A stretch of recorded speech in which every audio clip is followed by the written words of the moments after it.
ये दिलचस्प कहानी एक ऐसी बूढ़ी माँ की है जिसकी बेटी उसे 17 साल की उम्र में छोड़कर चली गई थी।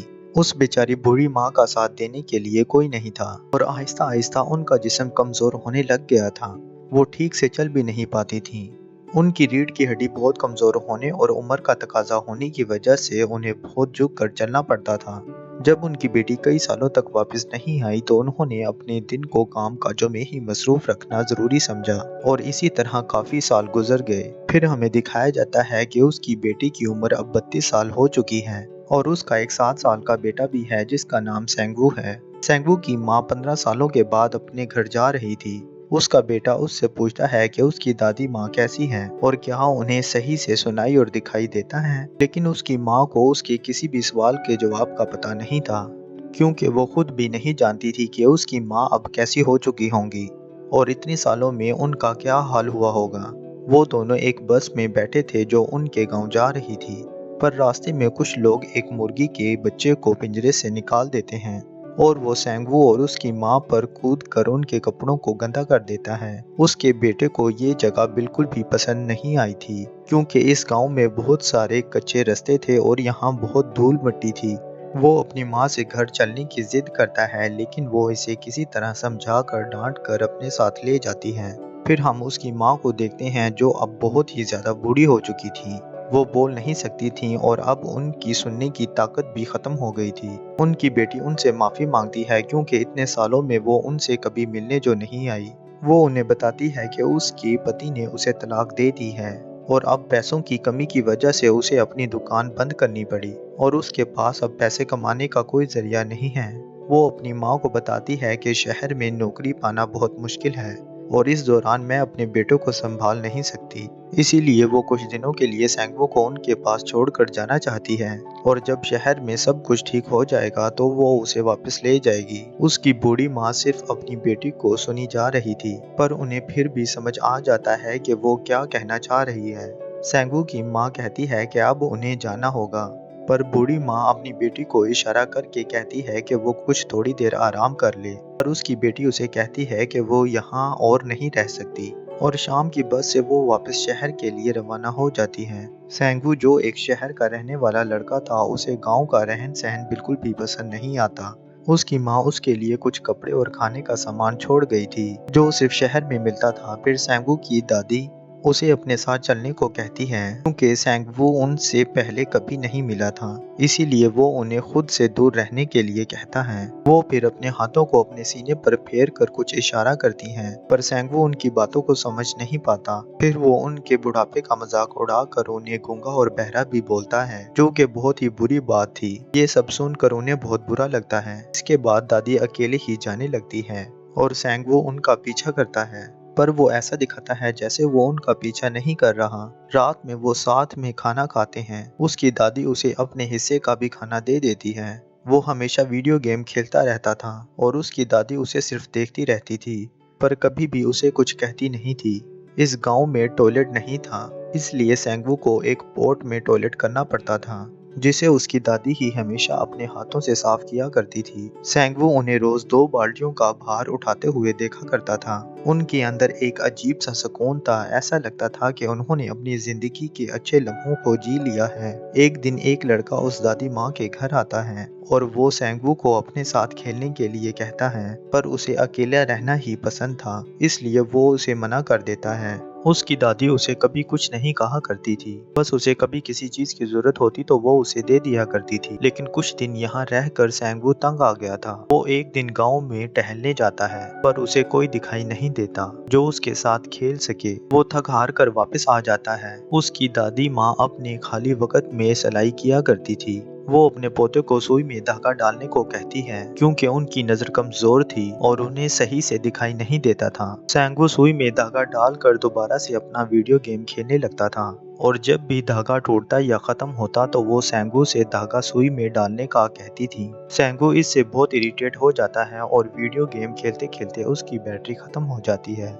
सेंगू अपनी दादी से कुछ पैसे मांगता है ताकि वो वीडियो गेम के लिए नई बैटरी खरीद सके। पर उसकी दादी बहुत गरीब थी और उनके पास इतने पैसे नहीं थे। सेंगवू उन्हें कहता है कि उसकी माँ जब वापस आएगी तो वो उन्हें पैसे वापस कर देगा, लेकिन उसकी दादी माँ अपने हाथों को अपने सीने पर फेर कर फिर से वही इशारा करती है। सेंगवू उन पर गुस्सा करता है और उन्हें बुरा भला भी कहता है और उन्हें धक्का देकर वहाँ से भाग जाता है। पैसे ना मिलने की वजह से वो दादी को अपना दुश्मन मानने लगता है। वो उनकी चप्पलों को छुपा देता है, जिसकी वजह से उन्हें हर रोज नंगे पांव ऊंची चढ़ाई चढ़नी पड़ती थी। वो बहुत मेहनत से उसके टॉयलेट पोट को धोकर लाती हैं, जिसे वो लात मार कर तोड़ देता है। सेंगवू को किसी भी तरह बैटरी चाहिए थी। वो अपनी दादी के सर में लगे हेयर पिन को उतार कर मार्केट की तरफ जाता है ताकि वो उसे बेचकर बैटरी खरीद सके। वो एक आदमी से बैटरी की दुकान का रास्ता पूछता है। जब वो दुकान पर पहुंचता है तो दुकान वाला उसे कुछ बैटरीज दिखाता है, लेकिन उसमें से कोई भी उसकी वीडियो गेम में नहीं लगती थी, क्योंकि उसमें सिर्फ मरकरी सेल लगते थे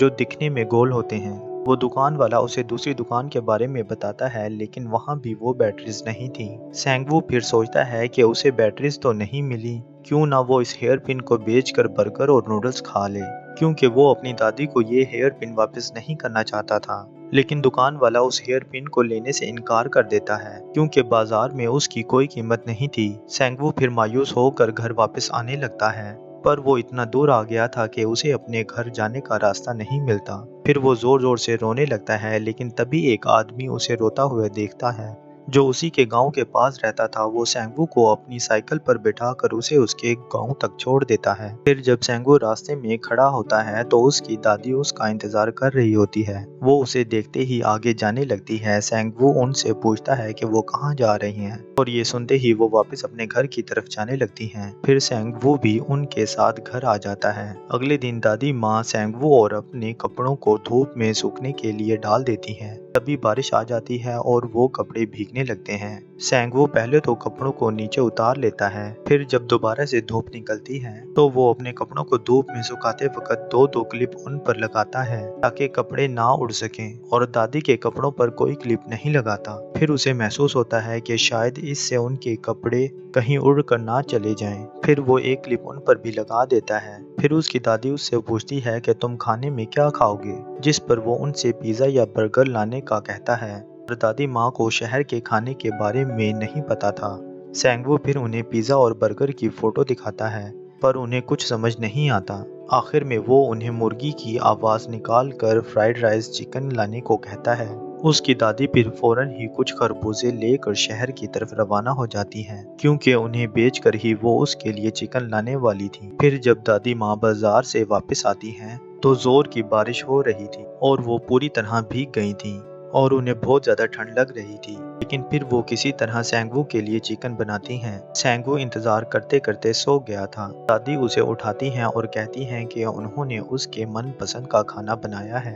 उन्हें लगा कि ये सेंगवू को बहुत पसंद आएगा, लेकिन उसे रेस्टोरेंट वाला फ्राइड चिकन चाहिए था, ना कि उबला हुआ चिकन का टुकड़ा।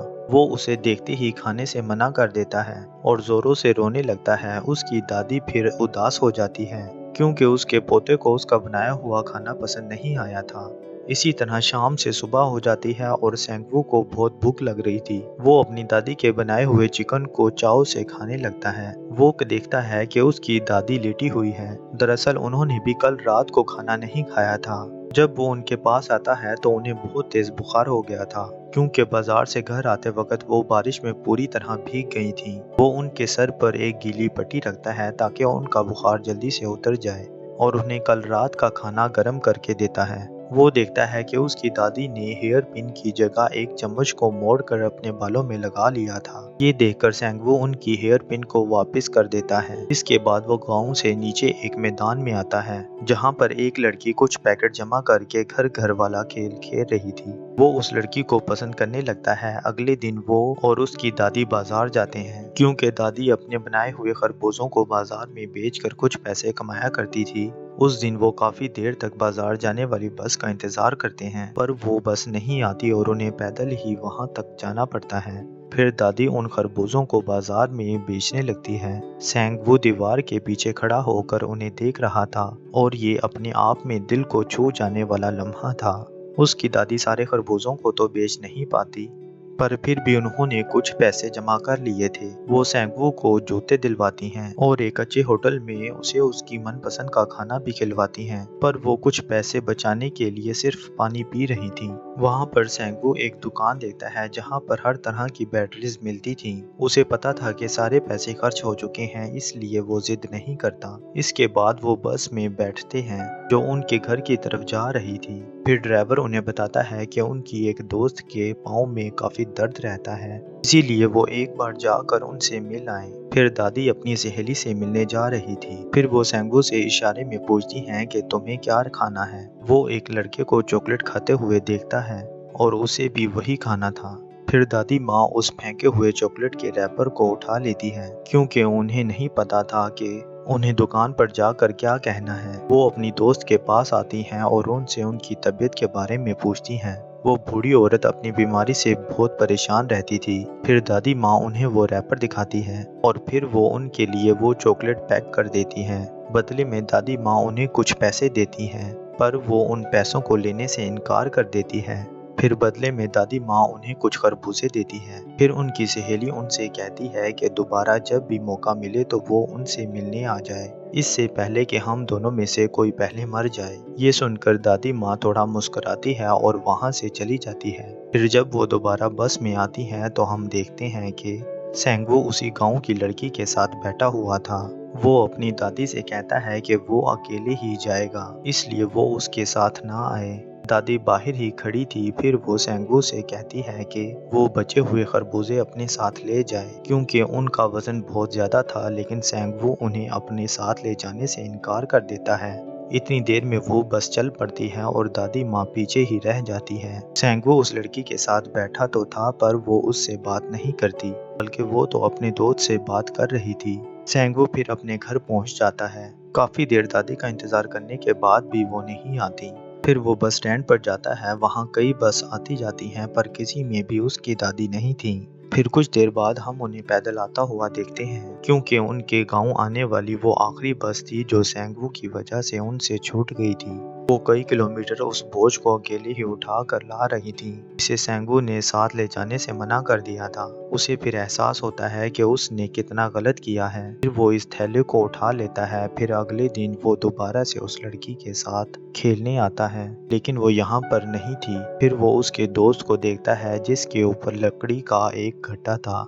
सेंगवू उससे कहता है कि जोर से भागो, तुम्हारे पीछे एक गाय तुम्हें मारने आ रही है। ये सुनकर वो लड़का जोर से भागता है, पर आगे जाकर वो गिर जाता है। फिर जब वो पीछे मुड़कर देखता है तो वहाँ कोई नहीं था। फिर उसे सेंगवू पर बहुत गुस्सा आता है, पर सेंगवू वहाँ से भाग जाता है। फिर आगे जाकर उसे एक लड़की मिलती है जो कहती है कि वो उसे ही ढूंढ रही थी। ये सुनकर वो बहुत खुश होता है। फिर इसके बाद वो सारा दिन मुस्कुराता ही रहता है। वो देखता है कि अब उसके बाल बड़े हो गए थे और बड़े बाल उसे पसंद नहीं थे। वो अपनी दादी से कहता है कि वो उसके बाल थोड़े छोटे कर दे।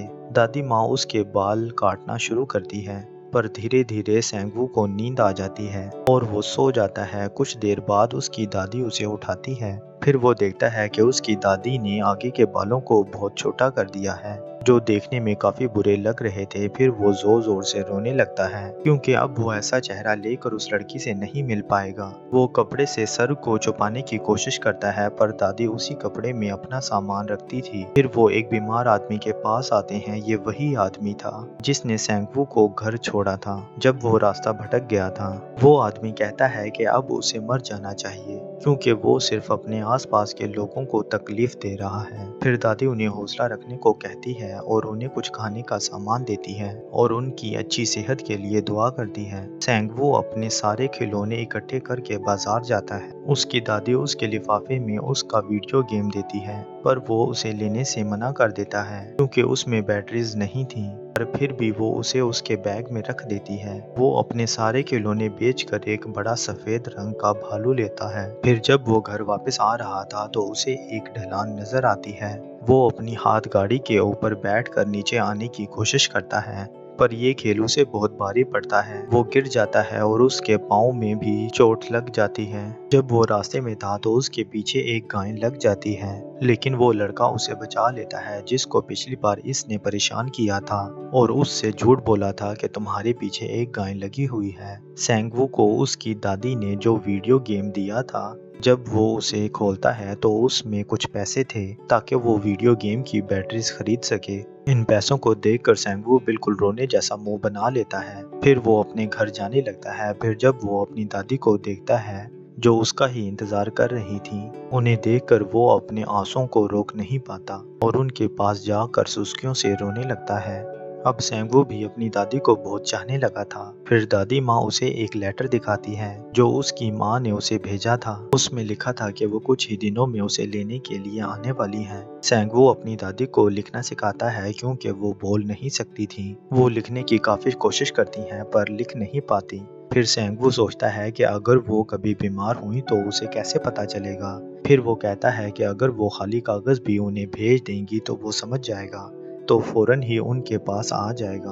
उस रात सेंगवू सोता नहीं, वो पोस्ट कार्ड पर कुछ लिखता रहता है ताकि उसकी दादी जब भी बीमार हो तो वो सिर्फ उसे पोस्ट कर दे ताकि वो फौरन उनके पास आ जाए। अगली सुबह उसकी माँ उसे लेने के लिए आती है। वो अपनी माँ को अपना ध्यान रखने का कहती है और वो कहती है कि अगली बार जब वो आएगी तो कुछ गर्म कपड़े भी उनके लिए लेकर आएगी। वो सेंगवू से कहती है कि क्या तुम अपनी दादी माँ से कुछ कहना चाहोगे, लेकिन वो कुछ नहीं बोलता। वो जाते जाते उन्हें वो कार्ड्स दे देता है। उसकी दादी खिड़की के शीशे पर हाथ मार कर उसे बुलाती है, लेकिन सेंगवू उन्हें अनदेखा करने की कोशिश करता है क्योंकि वो नहीं चाहता था कि उसके जाने के बाद उसकी दादी उसे याद करके परेशान हो। पर जैसे ही बस चलने लगती है वो पीछे की विंडो की तरफ भागकर अपने सीने पर हाथ फेर कर उन्हें इशारा करता है। वो कहते हैं ना, बच्चे दिल के सच्चे और मन के साफ होते हैं। सेंगवू भी अपनी दादी से प्यार करने लगा था, लेकिन शायद अब उनकी किस्मत में अकेले रहना ही लिखा था। वो किसी को कुछ कहती नहीं थी, पर उनका प्यार उनके कामों में साफ नजर आता था। उन्होंने कभी भी सेंगवू को कोई तकलीफ पहुंचने नहीं दी और अब उन्हें दोबारा सेंगवू के इंतजार में उसके वापस आने तक ऐसे ही अकेले अपनी जिंदगी गुजारनी थी। और फिर इसी सीन के साथ ये मूवी यहीं पर खत्म हो जाती है। ये मूवी 2002 में रिलीज हुई थी। ये मूवी उस वक्त की दूसरी सबसे ज्यादा पैसे कमाने वाली फिल्म थी। साउथ कोरिया में इसे एक अवार्ड से नवाजा गया जो कि ऑस्कर के बराबर था। अगर आपको ये कहानी अच्छी लगी तो हमें कमेंट में ज़रूर बताइएगा। तो दोस्तों, अगर आपको इस मूवी की क्लियर एक्सप्लेनेशन पसंद आई हो तो इस वीडियो को लाइक और चैनल को सब्सक्राइब करना मत भूलिएगा, ताकि आपको हमारी आने वाली न्यू वीडियो टाइम से मिलती रहे। तब तक के लिए अपना ख्याल रखिएगा। Take care, love you, bye bye.